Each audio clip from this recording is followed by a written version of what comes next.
नमस्कार। ओम नमो भगवते वासुदेवाय। आजिरा आमर एही आध्यात्मिक विचार विमर्शकु समस्तंकु स्वागत। नमस्कार। आज आमे श्रीमद् भगवद गीतार गोटिए बहुत गुरुत्वपूर्ण श्लोक विषय कथा हेबा। हाँ, एइटा हेउछि द्वितीय अध्याय सांख्य जोगर सबुठो शेष श्लोक नंबर 72। आज्ञा। आउ एइटा पूरा अध्यायर सार कहिले चले, जेमिति कि चरम लक्ष्य, ब्राह्मी स्थिति आ ब्राह्म निर्वाण कथा एथिरे कुहा जाइछि। एकदम एहार गभीरता बुझिबाकु हेले पूरा आलोचनाटिकु शुणिबा दरकार। निश्चित भाबरे, कारण एई श्लोक गोटे एमिति आध्यात्मिक अवस्था विषय कहूछि जाहाकु पाइगले माने मनीष सबु प्रकार भ्रमर मोहरु मुक्त होई जाए। ओहो। आउ परम शांति पाए। एहाकु आमे ज्ञान जोगर पराकाष्ठा कहि परिबा। वाह, तेबे आसंतु आगो श्लोकटिकु शुणिबा, तापरे तार अर्थ आउ गभीरताकु बुझिबाकु चेष्टा करिबा। निश्चय, मु पाठ करूछि स्पष्ट आउ शुद्ध उच्चारण रे। एषा ब्राह्मी स्थिति पार्थ नैनां प्राप्य विमुह्यति स्थित्वा स्यामन्तकालेऽपि ब्रह्म निर्वाणं रुच्छति। 2.72। एबे एहार प्रतिटी शब्दकु देखिबा। एषा माने एहा जो स्थिति कथा आगरु कुहा जाइछे। ब्राह्मी स्थिति ब्रह्मरे स्थित हेबार अवस्था, परमात्मांक सह एक होई जिबार चेतना। पार्थ हे पार्थ अर्थात हे अर्जुन, न नाही एनाम एही अवस्थाकु प्राप्य पाई सारिला परे विमुह्यति मोहग्रस्त हुए नाही कि भ्रमरे पड़े नाही, स्थित्वा स्थित होई रहिले दृढ़ भावरे, अस्याम एही स्थितिरे, अंतकालेपि जीवनर शेष समयरे भी, मृत्यु बेले भी, ब्रह्म निर्वाणम ब्रह्मरे लीन हेबा, परम मुक्ति बा परम शांति रिच्छति पाए माने प्राप्त करे। अच्छा, तेबे एहार सरल अर्थ हेला हे पार्थ, एइटा ही हेउछि ब्राह्मी स्थिति। एहाकु पाइगले मनीष आउ केबे भी मोह बा भ्रमरे पड़ेनी। हाँ, आउ जदि जीवनर शेष मुहूर्तरे भी केही एही स्थितिरे रही पारिला, ताहले से ब्रह्म निर्वाण माने परम मुक्ति पाई जाए। ये जो ब्राह्मी स्थिति कथा कहिले, शब्दटा निजे ही बड़ गभीर लागुछि। एहारे प्रकृत अनुभव केमतिटा? आज्ञा, ब्राह्मी स्थिति हेउछि चेतनार एकदम शीर्ष अवस्था। सेठी कौन हुए ना, व्यक्तिर जो मु भावटा अछि सेटा ब्रह्म सहित मिसी जाए, एकरी जाए। ओहो। से अनुभव करे मु तो ई शरीर नुहे कि मन नुहे, मु हेउछि शुद्ध अमर आत्मा। से निजकु कर्मर कर्ता बोली भावेनी, भावे जे से केवल साक्षी। अच्छा। से बुझी जाए जे से सीमित नुहे, से असीम सबुठी थिबा ब्रह्मर ही अंश। एटा खाली बही पड़ा ज्ञान नुहे, यह एक स्वतस्फूर्त गभीर अनुभूति। आउ एही स्थिति साधारणता केमिति मिले? बहुत दिन धरी ज्ञान चर्चा, निष्काम कर्म आउ दृढ़ वैराग्य माने अनासक्ति द्वारा ही मिले। जेतेबेले सबु इच्छा, बासना, ममता माने एइटा मोर भाव आउ अहंकार मु करुची भाव जेतेबेले ए सबु शांत पड़ी जाए, सेतेबेले जाई एही ब्राह्मी स्थिति निजे निजे प्रकट हुए। आपण कहिले जे एहा पूर्वरु कुहा जाइथिबा स्थिति, ताहले ब्राह्मी स्थिति आउ से स्थित प्रज्ञ व्यक्तिर जो लक्षण सबु श्लोक 2:55 रु 71 जाए वर्णना करा जाइछि, से दुईटा भितरे संपर्क कौन? हाँ, एइटा कौन से स्थित प्रज्ञ लक्षण गुड़िकर एक चरम अवस्था? एकदम सठिक कथा धरिसंती। भगवान आगुरु जहा सबु कहिथिले स्थित प्रज्ञ केमिति हुए, सबु कामना छाड़ी आत्मारे संतुष्ट रहे, सुख दुखरे समान रहे, राग भय क्रोधबरु मुक्त थाए, इंद्रिय गुड़ुकु पूरा नियंत्रण रे रखे, जेमिति कइंछ ता अंगकु खोल भितरकु नहीं जाए। अच्छा। असीम इच्छा आसिले भी समुद्र परि शांत रहे और ममता अहंकार छाड़ी देई शांति पाए। तो ये 72 नंबर श्लोकरे भगवान सेई सबु साधनर फलकु से सिद्ध अवस्था को ही कहउछंती। हे पार्थ, एहा ही सेई ब्राह्मी स्थिति। ओहो, बुझिली। तेणु एहा स्थित प्रज्ञतार पूरा विकसित गोटे स्थायी रूप और द्वितीय अध्यायर एकदम ठीक सिद्धांत। ठीक, ए श्लोकरे आहुरी कुहा जाइछि न एनां प्राप्य विमुह्यति, माने एहाकु पाइले मनीष आउ मोहग्रस्त हुएनी। ए मोहटा प्रकृतरे कौन आउ ब्राह्मी स्थिति केमिति एहाकु पूरापूरी दूर करि दिए? देखंतु, विमुह्यति माने हेला मोहरे पड़िवा, भ्रमरे पड़िवा, जहाँ सत्य नुहे ताकु सत्य बोली भाविवा। मोहर मूल कारणटा कौन? ସେଇଟା ହେଲା ଅଜ୍ଞାନ, ନିଜର ଆତ୍ମସ୍ୱରୂପକୁ ନ ଜାଣିବା। ଆମେ ସାଧାରଣତଃ କ'ଣ ଭାବୁ? ନିଜକୁ ଏଇ ଶରୀରଟା ବୋଲି ଭାବୁ। ଏଇଟା ହେଲା ଦେହାତ୍ମ ବୁଦ୍ଧି। ହଁ ହଁ ଦୁନିଆର ଜିନିଷ, ସମ୍ପର୍କକୁ ମୋର ମୋର କହି ଆସକ୍ତ ହେଉ, ନିଜ କାମର ଫଳ ପାଇଁ ବ୍ୟସ୍ତ ହେଉ, ଏସବୁ ହେଲା ମୋହର ଅଲଗା ଅଲଗା ରୂପ। କିନ୍ତୁ ବ୍ରାହ୍ମୀ ସ୍ଥିତିରେ କ'ଣ ହୁଏ?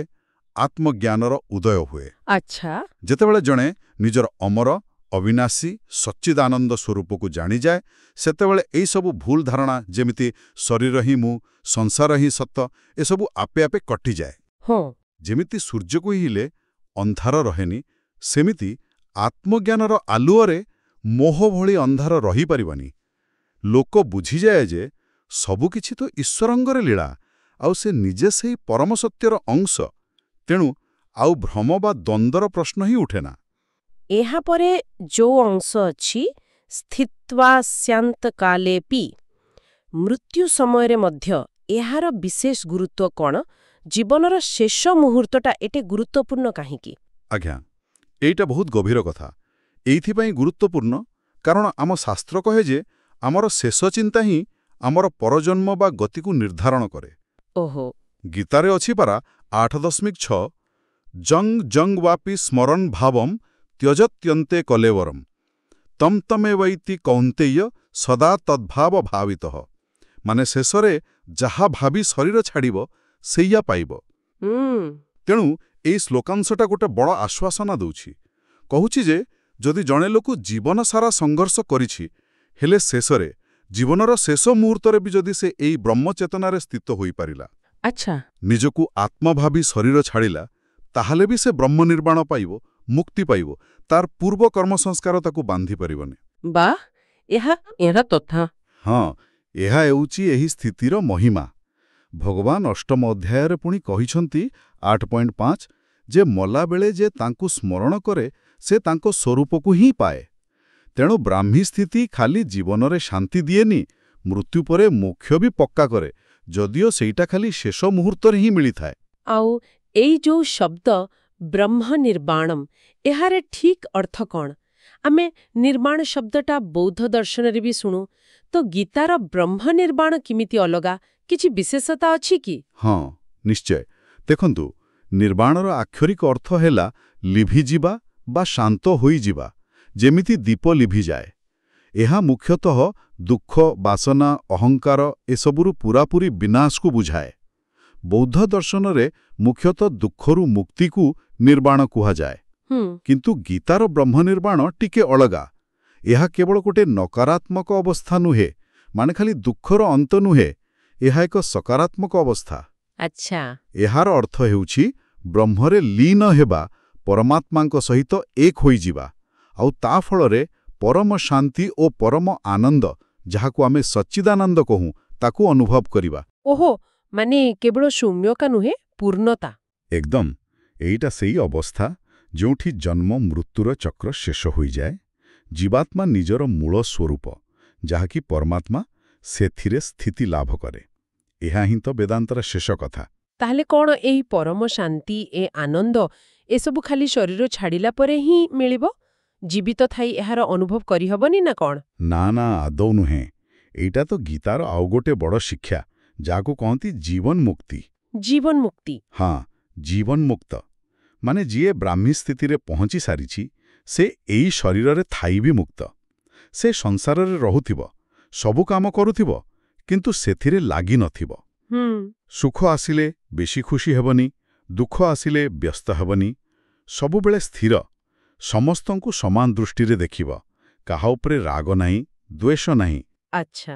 ତାର ସବୁ କାମ ଫଳର ଆଶା ନ ରଖି କରାଯାଏ। ଖାଲି କର୍ତ୍ତବ୍ୟ ବୋଲି ଭାବି କରେ ବା ଈଶ୍ୱରଙ୍କ ପୂଜା ବୋଲି ଭାବି କରେ।